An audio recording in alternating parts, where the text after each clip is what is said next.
Number 10. IBM Model M.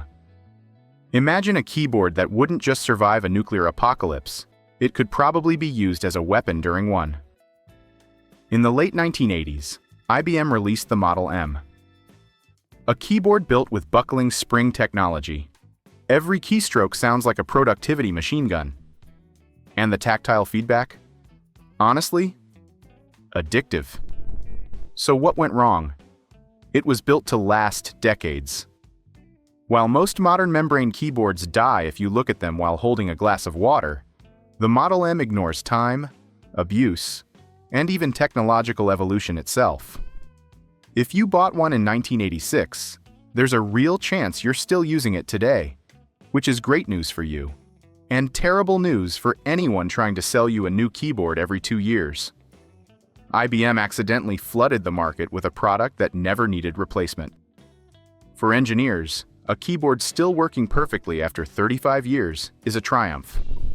For accountants, a catastrophic miscalculation.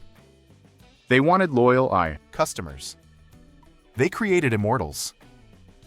This is the kind of object you don't throw away. You pass it down. You leave it in your will to a grandchild who still wants to feel the perfect click. Basically, IBM forgot one essential rule of capitalism.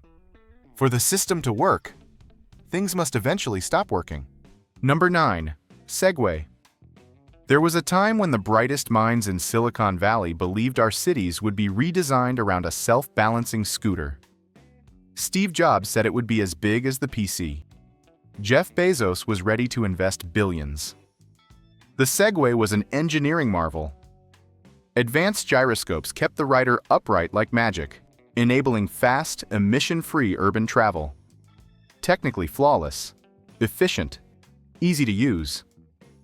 And that was exactly the problem. It was an elegant solution to a problem no one was desperate to solve. Walking. Psychologically, the Segway failed because it removed effort, and with it, dignity. People didn't feel futuristic. They felt ridiculous. It was too good at balancing you, turning it into an expensive, heavy machine that didn't fit sidewalks and wasn't allowed on roads. It tried to solve human transportation before human infrastructure was ready. In the end, this masterpiece of science became restricted to mall security guards and tourist tours. It's the technological equivalent of wearing a tuxedo to buy bread. Technically superior, socially disastrous. Number 8. Motorola Iridium. In the late 1990s, Motorola decided that the concept of no signal should be erased from Earth. They spent $5 billion launching 66 satellites into low Earth orbit, creating the Iridium network. The idea was brilliant. A phone that worked anywhere, from the top of Everest to the middle of the Sahara. And it worked. The problem was the price of perfection. The phones looked like bricks with massive antennas, and calls cost more than a kidney on the black market. While Motorola perfected space communication, ground-based cell towers evolved much faster than expected. Iridium was superior in coverage, but inferior in convenience and price for 99% of humanity, people who rarely find themselves in the middle of the ocean. The company went bankrupt less than a year after launch. They built a golden bridge to an island where nobody lived. Having signal at the North Pole doesn't matter much when customers just want signal on their couch. Number 7. Windows 7.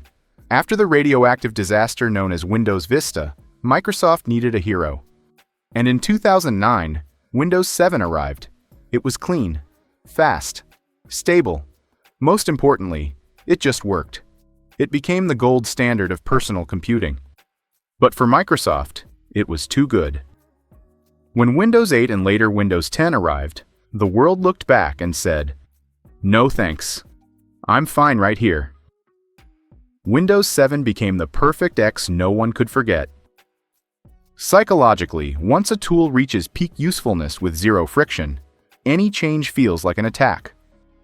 Microsoft tried everything to kill it. Security warnings, forced updates, but millions of users refused to let go. They created a product so efficient it eliminated the biological desire for something new. For a company built on upgrade cycles, fully satisfying the customer is, ironically, a catastrophic strategic mistake. Microsoft ended up competing with its own ghost for over a decade. Number 6. Classic Tupperware. Open any grandmother's cabinet, and you'll probably find a plastic container that survived 3 world wars and 10 house moves. Classic Tupperware was engineered with polymers so durable and seals so effective that the product became functionally eternal. The business plan was simple: sell 1 set per household. The problem? The set never wore out. The plastic didn't stain. The lid didn't warp. The seal still made that satisfying pop decades later.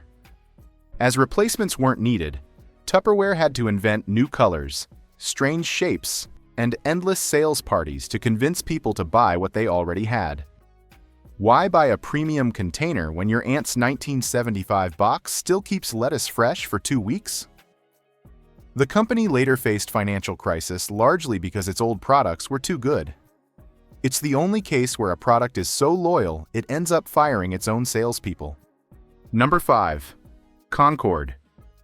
Imagine crossing the Atlantic in under 3 hours, flying at the edge of space, at speeds that made the fuselage expand by 30 centimeters mid-flight. The Concorde was the absolute peak of aviation engineering. But perfection ignored economics. It consumed fuel like there was no tomorrow and couldn't fly over land due to sonic booms. It became a status symbol and a financial black hole. While conventional planes evolved to carry more people cheaply and slowly, Concorde remained a crown jewel no one could afford to maintain. It didn't fail due to lack of technology. It failed because reality couldn't keep up with its speed. The future arrived and decided it preferred cheaper tickets and peanuts. Number 4. Betamax. In the 1970s, Sony decided the world deserved the best possible image quality at home. Betamax was superior to VHS in almost every technical aspect: higher resolution, less noise, smaller tapes. But Sony obsessed over perfection and control.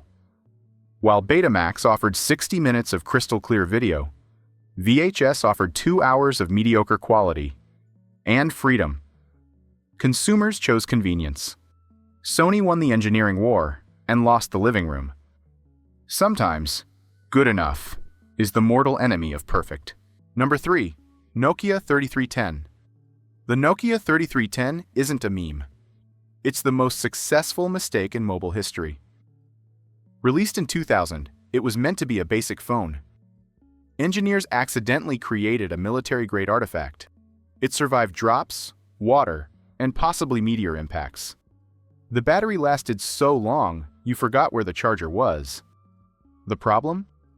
Customers never needed another phone. While the industry pushed color screens and cameras, 3310 users were happily playing Snake, confident their phone could survive a tractor. Nokia built brand loyalty based on indestructibility, something impossible to sustain in the fragile glass era of smartphones. They built a hammer that also made calls, and nobody buys a new hammer every year. Number 2. Nylon stockings, 1940s. When DuPont introduced nylon stockings in 1940, they were nearly indestructible. Women could wear the same pair for months without runs or tears. For consumers, perfection. For shareholders, a nightmare. DuPont solved the problem by making the product worse. Engineers were instructed to weaken the material so stockings would fail with normal use. This is one of the rare cases where engineering was forced to go backward to save profits. They turned an heirloom into a disposable product. Scientists were rewarded for discovering how to make things break faster. Number 1. The Livermore light bulb. In a fire station in Livermore, California, there's a light bulb that's been on almost continuously since 1901. It's not divine.